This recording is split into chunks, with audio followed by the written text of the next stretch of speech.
Hello students. आज हम business management के next topic planning, organising and then staffing के बारे में आज हम पढ़ेंगे। व्हाट इज़ स्टाफिंग, मीनिंग क्या होता है स्टाफिंग का, रिक्वायरमेंट क्या होता है और कैसे स्टाफिंग के वेरियस प्रोसेस होते हैं, इन सब के बारे में हम आज जानेंगे। सबसे पहले अगर हम मीनिंग से बात करें तो प्लानिंग के बाद and selection of the organisation structure, हमने प्लानिंग कर लिया, ऑर्गेनाइजिंग कर लिया, उसके बाद जो मैनेजमेंट प्रोसेस का नेक्स्ट स्टेप है वो है हमारा स्टाफिंग। और ये क्या होता है, इसमें फिल करना होता है वेरियस पोस्ट जो भी उस पर्टिकुलर ऑर्गेनाइजेशन में प्रोवाइड किया जाता है। सिंपली अगर हम स्टाफिंग को अगर हम ब्रेक करें स्टाफिंग वर्ड को, तो स्टाफ का मतलब जो लोग काम कर रहे होते हैं उस ऑर्गेनाइजेशन में। तो यानी कि ऑर्गेनाइजेशन जब हमने बना लिया, उस ऑर्गेनाइजेशन में हमने प्लान कर लिया, ऑर्गेनाइज कर लिया, अब जो पोस्ट जैसी वैकेंट रहेगी वहाँ पर लोगों को अपॉइंट करना, वो कहलाता है स्टाफिंग।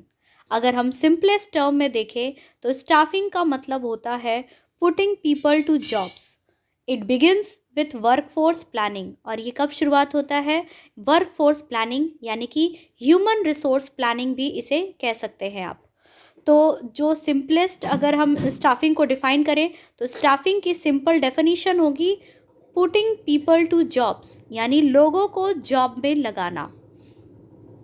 नाउ और क्या है स्टाफिंग के बारे में देखते हैं। इंक्लूड्स अदर एलिमेंट्स लाइक, अब स्टाफिंग में क्या क्या चीज़ें इंक्लूड होती हैं। सबसे पहला होता है हमारा रिक्रूटमेंट, यानी हमको रिक्रूट करना है लोगों को। Then selection, then training, development, promotion, compensation and performance appraisal of workforce. यानी आप लगातार किसी कंपनी में अपना बेस्ट दे रहे हैं तो आपका परफॉर्मेंस का अप्रेजल के हिसाब से आपको बोनस देना या फिर आपका प्रमोशन करना, ये सारी चीज़ें भी स्टाफिंग में ही आती है।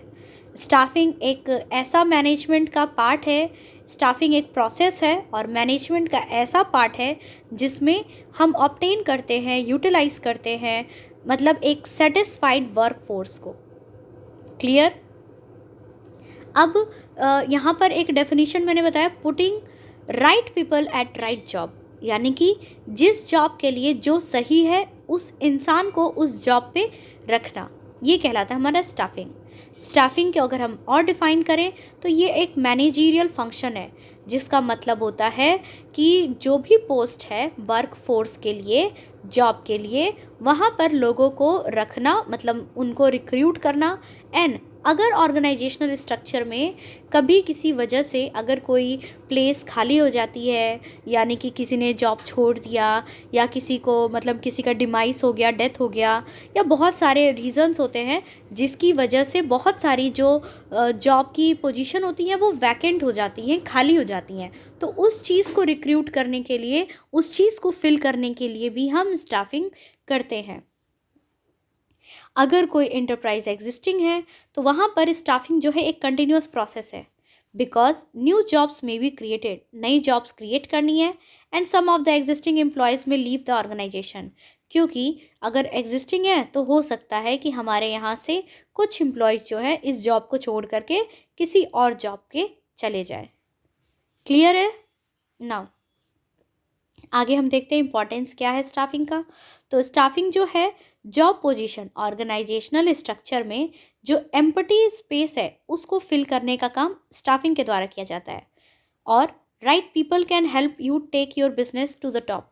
और अगर आपने स्टाफिंग सही तरीके से की, जैसे देखिए होता क्या है, हमें स्टाफिंग का मतलब ये नहीं है कि हमारे पास 10 सीट खाली है तो 10 पे किसी भी पर्सन को रख लेंगे, नहीं। हमें वहाँ पर सिलेक्शन करना होगा, हमें वहाँ पर रिक्रूटमेंट करना होगा और जो राइट पीपल है उसको सेलेक्ट करके उस जॉब पे रखना होगा। ऐसा क्यों? क्योंकि अगर सही पर्सन होगा तभी वो आपके बिजनेस को टॉप पे ले जा सकता है। और रॉन्ग पीपल को आपने अगर सेलेक्ट करके कोई जॉब की पोजीशन को फिल कर दिया तो वो आपके बिजनेस की कंटिन्यूटी को ब्रेक कर देगा। ये सिर्फ बात बिजनेस के लिए नहीं लागू होती है, हर जगह के लिए ये एप्लीकेबल है। क्योंकि जो मैनेजमेंट है, मैनेजमेंट मैंने क्या बताया था, management is pervasive in nature, यानी मैनेजमेंट ऐसा प्रोसेस है जो हर जगह एप्लीकेबल है। Now staffing function has assumed greater importance these days because of rapid advancement of technology। Staffing जो है वो क्यों ग्रेटर इंपॉर्टेंस का है, क्योंकि आप देख रहे हैं ये टाइम है साइंस एंड टेक्नोलॉजी का। तो जो टेक्नोलॉजी है ना वो डे टू डे चेंज ही हो रही है, एडवांसमेंट बहुत तेज़ी से हो रहा है। साथ ही साथ ऑर्गेनाइजेशन इंक्रीज हो रही है। Complicated behaviour of human beings and human beings का जो बिहेवियर है वो भी और कॉम्प्लिकेटेड होता जा रहा है, क्योंकि एक टाइम पे आपको कुछ और चाहिए होता है, दूसरे टाइम पे आपको कुछ और सब्सटेंस की नीड हो जाती है। तो जो ह्यूमन बींग का बिहेवियर है वो बहुत ही ज़्यादा कॉम्प्लिकेटेड होता जा रहा है। एंड एक और चीज़ है कि ह्यूमन बींग का बिहेवियर वैरी करता है पर्सन टू पर्सन। हो सकता है क्योंकि अगर मान लीजिए सभी को सेम, मान लीजिए अगर कोई ड्रेस है, हमने ड्रेस पसंद किया, उस ड्रेस में वेरियस कलर है, तो ज़रूरी नहीं है कि जो कलर मुझे पसंद आएगा वो कलर आपको भी पसंद आएगा। तो जो ह्यूमन का बिहेवियर है इसको समझना थोड़ा मुश्किल होता है। और ह्यूमन रिसोर्स जो है वो इम्पॉर्टेंट एसेट्स माना जाता है किसी भी ऑर्गेनाइजेशन का, तो इसलिए स्टाफिंग बहुत ज़रूरी हो जाता है। अब प्रॉपर स्टाफिंग जो है उससे क्या बेनिफिट होते हैं, अगर सही तरीके से आपने स्टाफिंग किया है अपने ऑर्गेनाइजेशन में तो उसके बहुत सारे बेनिफिट्स भी मिलते हैं। कैसे बेनिफिट्स होते हैं वो, तो helps in discovering and obtaining competent personal for various jobs. अब क्या बेनिफिट मिलता है, अब जैसे मान लीजिए एक पोस्ट के लिए 10 लोग आए हैं इंटरव्यू देने के लिए, तो वहाँ पर बहुत ज़्यादा कॉम्पिटेंसी हो गई ना, कॉम्पिटेंट हो गए कि कौन हमें से बेहतर करेगा। तो जब कंपटीशन की बात आती है तो वहाँ पर हर पर्सन जो है अपना बेस्ट देना चाहता है। तो अगर अपना पर्सन बेस्ट देगा तो इससे अल्टीमेटली बेनिफिट किसको होगा, ऑर्गेनाइजेशन को होगा। सेकेंड है makes for higher preference by putting right person on the right job, और परफॉर्मेंस जिसका बेहतर होगा उसको सही जगह पे रखा जाएगा।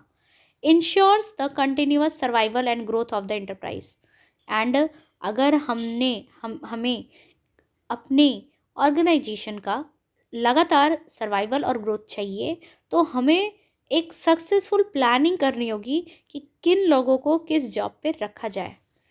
And helps to ensure optimum utilisation of human resources. Staffing के द्वारा हम जो ह्यूमन रिसोर्सेज है उसका ऑप्टिमम यूटिलाइजेशन कर सकते हैं। साथ ही साथ जॉब सेटिस्फैक्शन एंड जो एम्प्लॉयज़ का मॉरल वैल्यू होता है उसको भी हम इंक्रीज़ कर सकते हैं बाय परफॉर्मेंस अप्रेजल, यानी कि जो काम वो कर रहे हैं उसकी तारीफ करके और उनको रिवॉर्ड्स दे करके। Is it clear to everyone? Now staffing as a part of human resource management. Human resource management बहुत ही इंपॉर्टेंट है। इसके प्रीवियस वीडियो में हमने ह्यूमन कैपिटल फॉर्मेशन के बारे में भी डिटेल में पढ़ा है और वहाँ से भी हम समझ रहे हैं कि ह्यूमन कैपिटल फॉर्मेशन क्यों ज़रूरी है आज के टाइम पे। तो यहाँ पर देखिए ह्यूमन रिसोर्स मैनेजमेंट का एक पार्ट है वो है स्टाफिंग। स्टाफिंग क्या है, तो ये HRM यानी ह्यूमन रिसोर्स मैनेजमेंट का एक पार्ट है। स्टाफिंग एक फंक्शन है मैनेजमेंट का जो ह्यूमन से डील करता है और इसमें ऑर्गेनाइजेशन में आपको कैसे रखना है, तो कॉम्पिटेंसी की भावना यानी कि कंपटीशन की भावना भी वेरियस स्टाफ के बीच में क्रिएट करके रखना होगा। मोटिवेट करते रहना होगा ताकि वो बेहतर परफॉर्मेंस दे सके। And performance of the element, और जो परफॉर्मेंस है वो भी हमको मेज़र करना होगा कि higher the performance better the position. इसके अलावा कुछ रिस्पॉन्सिबिलिटीज़ भी होती हैं, जैसे किसकी रिस्पॉन्सिबिलिटीज़, मैनेजर की जो स्टाफिंग कर रहा है। ओके, तो सबसे पहला है selection of right number and type of people at the right time. सही समय पे सही लोग और सही नंबर ऑफ पीपल, मतलब कितने लोगों की रिक्वायरमेंट है उतने लोगों को रिक्रूट करना। Placement of the right person at the right job, सही जॉब पे सही लोगों को रखना। ओरिएंटेशन का मतलब होता है नए एम्प्लॉयज़ को ऑर्गेनाइजेशन में इंट्रोड्यूस कराना, और साथ ही साथ टाइम टू टाइम जो भी एम्प्लॉयज़ हैं उनके स्किल नॉलेज एंड परफॉर्मेंस को बेहतर करने के लिए ट्रेनिंग देना, उनकी पर्सनैलिटी को डेवलप करना, उनकी मोरल हेल्थ और फिज़िकल कंडीशन को मेंटेन करना, कंपनसेशन देना, कंपनसेशन यानी कि उनको जो भी सर्विसेज उन्होंने प्रोवाइड कर रखा है उसके लिए उनको रेम्युनरेशन देना। And employee welfare and provision of suitable working condition. इसके अलावा अगर हम बात करें तो ओवरऑल कंक्लूज़न की अगर हम बात करें तो ओवरऑल कंक्लूज़न क्या है, स्टाफिंग जो है applies to small organisation, HRM applies to larger organisation. यानी अगर आपका ऑर्गेनाइजेशन जो है वो छोटे लेवल पे है तो वहाँ पर हम स्टाफिंग करेंगे, लेकिन वही आपका लार्जर ऑर्गेनाइजेशन है तो वहाँ पर हम ह्यूमन रिसोर्स मैनेजमेंट कहते हैं। लेकिन यहाँ पर अगर हम देखें तो स्टाफिंग एक पार्ट है ह्यूमन रिसोर्स मैनेजमेंट का। स्टाफिंग की एक जेनरिक फंक्शन है, जेनरिक फंक्शन यानी कि जनरल फंक्शन, कि हमको लोगों को रिक्रूट करके रखना है, जबकि वहीं पे HRM यानी कि ह्यूमन रिसोर्स मैनेजमेंट में स्पेशलिस्ट की रिक्वायरमेंट होती है, एक्सपर्ट्स की रिक्वायरमेंट होती है। वहीं पे अगर हम बात करें तो staffing implies a limited role of managers और HRM implies a greater role of specialist. आपको जो स्टाफिंग है उसमें मैनेजर का रोल बहुत कम है, लिमिटेड है, लेकिन HRM यानी ह्यूमन रिसोर्स मैनेजमेंट में एक स्पेशलिस्ट की रिक्वायरमेंट होती है। Okay, is it clear now? अभी हमारा यहाँ पर है कि स्टाफिंग प्रोसेस में क्या क्या बातों को ध्यान में रखना होता है। तो मैन पावर की रिक्वायरमेंट कितनी है, मान लीजिए कि आपके ऑफिस में, आपके ऑर्गेनाइजेशन में 10 लोग चाहिए, 20 लोग चाहिए, कितने लोग चाहिए, तो वो आपको रिक्वायरमेंट को समझना होगा, एस्टिमेट करना होगा। देन उसके हिसाब से हमको वर्क लोड को भी एनालाइज करना होगा और फिर कितने लोग चाहिए, किस टाइप के लोग चाहिए वो जानना होगा। आप देखते हो कि वेरियस गवर्नमेंट जॉब्स की वैकेंसीज आती हैं तो उसमें नंबर ऑफ़ जॉब वैकेंसीज दे देता है, तो वो क्या है, just estimation of human capital, मतलब आपको कितने ह्यूमन की ज़रूरत है उसका एस्टिमेशन है। ठीक है, इसके अलावा आपको ये भी ध्यान देखना होगा कि हमारा जो ऑर्गेनाइजेशन है वो अंडर स्टाफ्ड ना हो, यानी कि 10 लोगों की रिक्वायरमेंट है तो 8 लोग ना हो, ओवर स्टाफ्ड ना हो, 10 लोगों की रिक्वायरमेंट है और 12 लोग ना हो, और ऑप्टिमली स्टाफ्ड हो, यानी कि जितना चाहिए उतना ही होना चाहिए।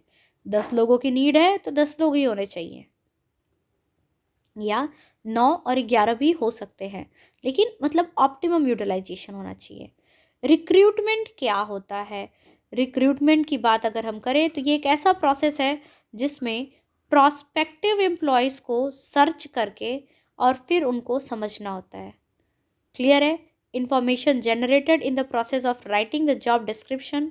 यहाँ पर मतलब हमें जब भी हम वैकेंसी क्रिएट करते हैं तो जैसे वेरियस जॉब होते हैं, तो कैसा जॉब है उसके हिसाब से हम एडवर्टीजमेंट को प्रिंट कराते हैं, और जिस लोगों के पास वो क्वालिफिकेशन होती है, एलिजिबिलिटी होती है, वही फिर उसको क्या करते हैं, उसके लिए एलिजिबल होते हैं तो फॉर्म को अप्लाई कर पाते हैं। सिलेक्शन क्या है, अब अगर 50 लोगों ने फॉर्म भरा है रिक्रूटमेंट के टाइम पे, उस 50 में से कौन से 2 लोग बेस्ट होंगे जिनको हम अपने काम पे रख रहे हैं, वो हो जाएगा सिलेक्शन प्रोसेस।